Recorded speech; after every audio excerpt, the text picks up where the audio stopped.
মক্কার রাস্তায় প্রচণ্ড ক্রোধে হাঁটছিলেন উমর ইবনুল খাত্তাব। চোখে বিষণ্ণতা, মুখে কোনো হাসি নেই। তার কোমরে ঝুলছিল তরবারি, চোখে মুখে ছিল হিংস্রতার ছাপ। সেই মুহূর্তে তিনি ছিলেন মক্কার সবচেয়ে ভয়ঙ্কর মানুষ। মানুষ তাকে দেখে ভয়ে কাঁপত। আজ তিনি সিদ্ধান্ত নিয়ে ফেলেছেন মুহাম্মদকে সাল্লাল্লাহু আলাইহি ওয়াসাল্লাম হত্যা করবেন। তিনি মনে মনে বলছিলেন, এই মুহাম্মদই আমাদের সব সমস্যার মূল। এতদিন আমরা আমাদের পূর্বপুরুষদের ধর্ম মেনে আসতেছি, সে আমাদের পূর্বপুরুষদের ধর্মকে অপমান করছে, আমাদের সমাজে বিভেদ সৃষ্টি করছে। তিনি রেগে গিয়ে বললেন, আজ তাকে শেষ করে দেব। উমর তখন ছিলেন কুরাইশদের সবচেয়ে শক্তিশালী যোদ্ধাদের একজন। তার শক্তি এবং সাহসের জন্য সবাই তাকে ভয় পেত। মুসলমানদের উপর অত্যাচারে তিনি ছিলেন অগ্রগামী। তিনি তার দাসী লুবাইনাকে নিষ্ঠুরভাবে প্রহার করতেন শুধু এই অপরাধে যে সে ইসলাম গ্রহণ করেছে। উমর যখন তরবারি হাতে মুহাম্মদের খোঁজে বের হয়েছেন, পথে তার সাথে দেখা হলো নুয়াইম ইবনে আবদুল্লাহর সাথে। নুয়াইম গোপনে মুসলমান হয়েছিলেন, কিন্তু উমর তা জানতেন না। নুয়াইম জিজ্ঞেস করলেন, কোথায় যাচ্ছ উমর? উমর দৃঢ় কণ্ঠে বললেন, মুহাম্মদকে হত্যা করতে। সে আমাদের ধর্মকে ধ্বংস করে দিচ্ছে। এ কথা শুনে নুয়াইম শিউরে উঠলেন। তিনি জানতেন উমর যা বলেন তা করেন। তাকে যে কোনোভাবেই হোক থামাতে হবে। তিনি দ্রুত চিন্তা করে বললেন, উমর, তুমি কি জানো তোমার নিজের পরিবারের অবস্থা?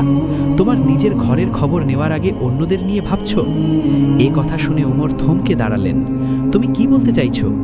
তোমার বোন ফাতিমা এবং তোমার ভগ্নিপতি সাঈদ তারা মুসলমান হয়ে গেছে, নুয়াইম বললেন। উমরের চোখ রক্তবর্ণ হয়ে গেল। কি বললে তুমি? তিনি দিক পরিবর্তন করলেন এবং প্রচণ্ড ক্রোধে ছুটলেন তার বোনের বাড়ির দিকে। ফাতিমা রাদিয়াল্লাহু আনহা এবং সাঈদ রাদিয়াল্লাহু আনহু তাদের ঘরে বসে কুরআন তিলাওয়াত শুনছিলেন। খাব্বাব ইবনুল আরাত রাদিয়াল্লাহু আনহু তাদের সূরা তহা পড়ে শোনাচ্ছিলেন। ঘরের পরিবেশ ছিল শান্তিপূর্ণ ও আধ্যাত্মিক। হঠাৎ দরজায় প্রচণ্ড আঘাতের শব্দ।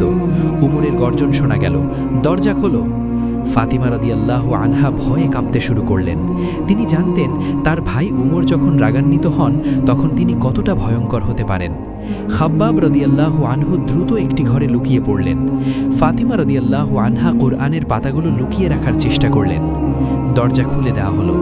উমর ক্রোধে অন্ধ হয়ে ভেতরে ঢুকলেন। আমি শুনলাম তোমরা মুহাম্মদের দলে যোগ দিয়েছ। তিনি চিৎকার করে বললেন, উমর, যদি সত্য মুহাম্মদের সাথে থাকে? এই কথা শুনে উমর এতটাই রেগে গেলেন যে তিনি সাঈদের উপর ঝাঁপিয়ে পড়লেন এবং তাকে প্রহার করতে শুরু করলেন। ফাতিমা রাদিয়াল্লাহু আনহা তার স্বামীকে বাঁচাতে এগিয়ে এলেন এবং ভাই এবং স্বামীর মাঝে দাঁড়ালেন। উমরের হাত তার বোনের মুখে আঘাত করল। রক্ত ঝরতে শুরু করল ফাতিমার মুখ থেকে। হৃদয়ের প্রথম কম্পন। রক্তাক্ত মুখে দাঁড়িয়ে ফাতিমা রাদিয়াল্লাহু আনহা তার ভাইয়ের চোখের দিকে তাকালেন এবং দৃঢ় কণ্ঠে বললেন, হ্যাঁ, আমরা মুসলমান হয়েছি এবং আল্লাহ ও তার রাসূলের প্রতি ঈমান এনেছি। তুমি যা করার করো।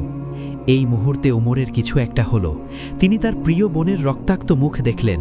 যে বোনকে তিনি ছোটবেলা থেকে রক্ষা করে এসেছেন, সেই বোনকে তিনি নিজেই আঘাত করেছেন। তার হৃদয়ে এক অদ্ভুত অনুভূতি জাগল। তিনি কয়েক পা পিছিয়ে গেলেন। তার ক্রোধ কমে এলো। তিনি লক্ষ্য করলেন রক্তাক্ত হওয়া সত্ত্বেও ফাতিমা রাদিয়াল্লাহু আনহার মুখে এক অদ্ভুত শান্তি। ভয় নেই, দুঃখ নেই, শুধু দৃঢ়তা এবং প্রশান্তি। তোমরা কি পড়ছিলে? ওমর জিজ্ঞেস করলেন, এবার কিছুটা নরম স্বরে। ফাতিমা রাদিয়াল্লাহু আনহা বললেন, সেটা তুমি ছুঁতে পারবে না, তুমি অপবিত্র। ওমর বললেন, আমাকে দেখাও। ফাতিমা রাদিয়াল্লাহু আনহা বললেন, তুমি কি প্রতিশ্রুতি দিতে পারো যে তুমি এটার কোনো ক্ষতি করবে না? ওমর প্রতিশ্রুতি দিলেন। তিনি গিয়ে গোসল করে পরিষ্কার হয়ে এলেন। তারপর ফাতিমা রাদিয়াল্লাহু আনহা তাকে কুরআনের পাতাগুলো দিলেন। কুরআনের সাথে প্রথম সাক্ষাৎ। ওমর পড়তে শুরু করলেন সূরা তহা। তহা, আমি তোমার উপর কোরআন অবতীর্ণ করিনি তোমাকে কষ্ট দেওয়ার জন্য, বরং এটি উপদেশ তার জন্য যে ভয় করে। এটি সেই তার পক্ষ থেকে অবতীর্ণ যিনি পৃথিবী এবং সুউচ্চ আকাশসমূহ সৃষ্টি করেছেন।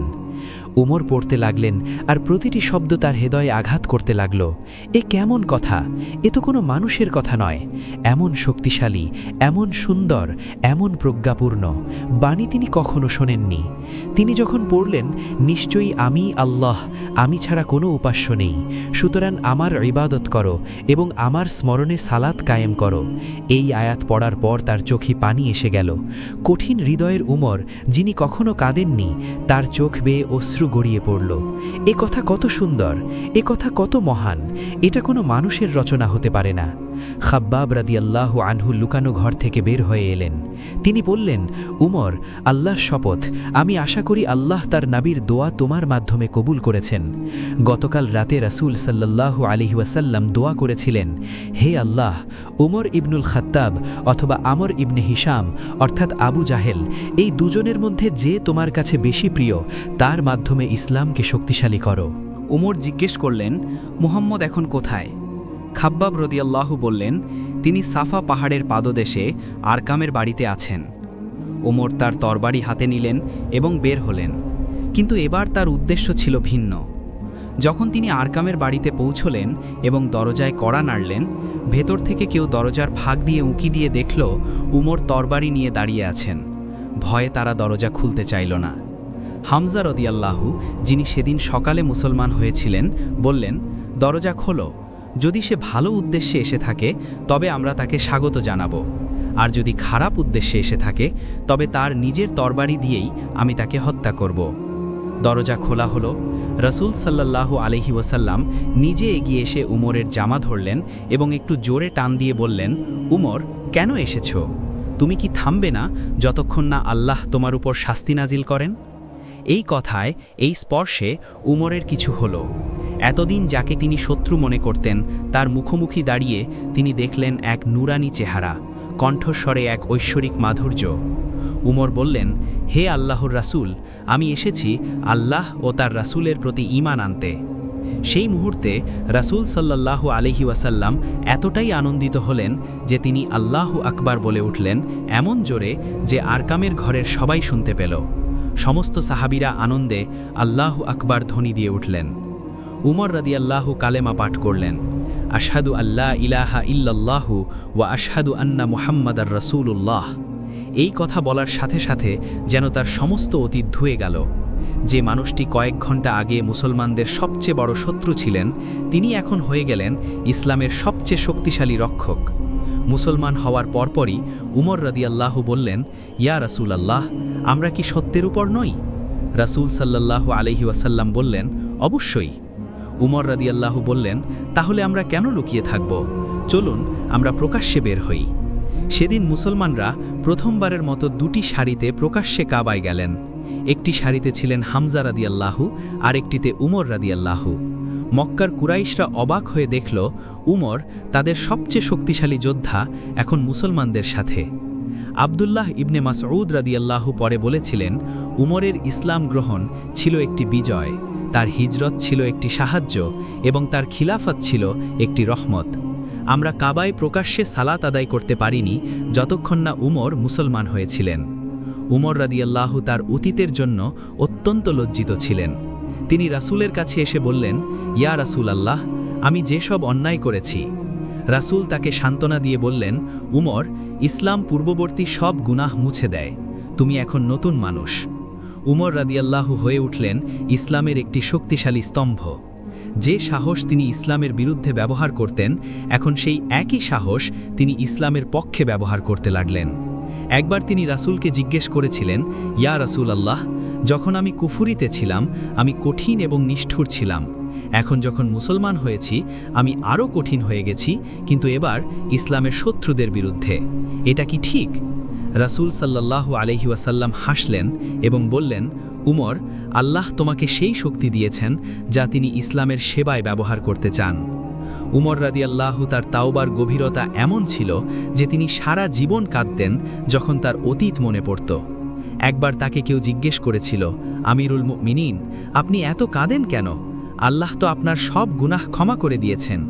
উমর রাদিয়াল্লাহু বলেছিলেন, আমি কাঁদি যখন ভাবি আমি আমার দাসী লুবাইনার সাথে কেমন ব্যবহার করতাম, শুধু এই কারণে যে সে লা ইলাহা ইল্লাল্লাহ বলেছিল, যে কালেমা এখন আমার জীবনের সবচেয়ে প্রিয় কথা।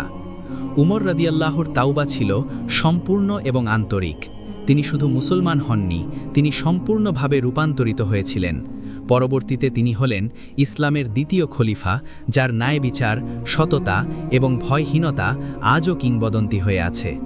তার জীবন প্রমাণ করে যে কোনো মানুষই এত খারাপ নয় যে সে পরিবর্তিত হতে পারে না, এবং আল্লাহর রহমত এত বিশাল যে তা যে কোনো গুনাহকে মুছে দিতে পারে যদি তাওবা হয় আন্তরিক। এই কাহিনী থেকে আমরা বুঝতে পারি, আমরা যত বড়ই অপরাধ করি না কেন, আল্লাহর ভালোবাসা ও দয়া তার চেয়ে অনেক বেশি।